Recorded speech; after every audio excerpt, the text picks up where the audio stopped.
భారత communist party Bhadrachalam తరఫున మాట్లాడుతూ ఉన్నాం.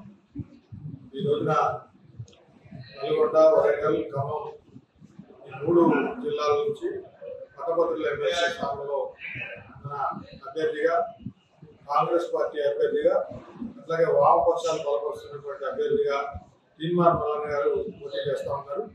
ఆయన గురించి ప్రత్యేకంగా చెప్పాల్సిన అవసరం అయితే లేదు.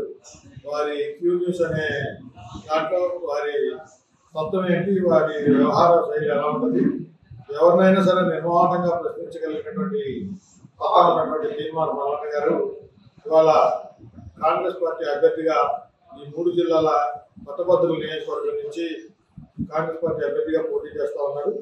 వారిని పోయిన గత ఎన్నికల్లో కూడా వారు ఇండివిజువల్గా పోటీ చేస్తే కూడా 2వ స్థానంలో నిలబడినటువంటి వ్యక్తి.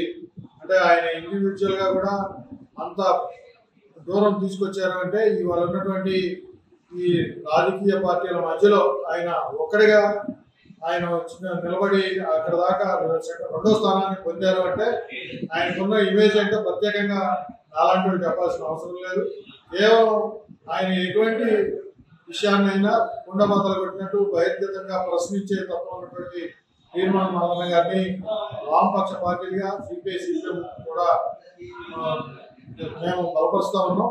వారి గెలుపు కోసం కమ్యూనిస్ట్ పార్టీ సిపిఐగా మేము వారి విజయాన్ని కాంక్షిస్తూ ఈ భద్రాచలం నియోజకవర్గంలో వారికి తరపున మేము ప్రచారం చేయడానికి సిద్ధంగా ఉన్నాం. కాబట్టి కమ్యూనిస్ట్ పార్టీ శ్రేణులందరూ కూడా తీన్మార్ మల్లన్న గారిని గెలిపించాల్సిందిగా కోరుచు.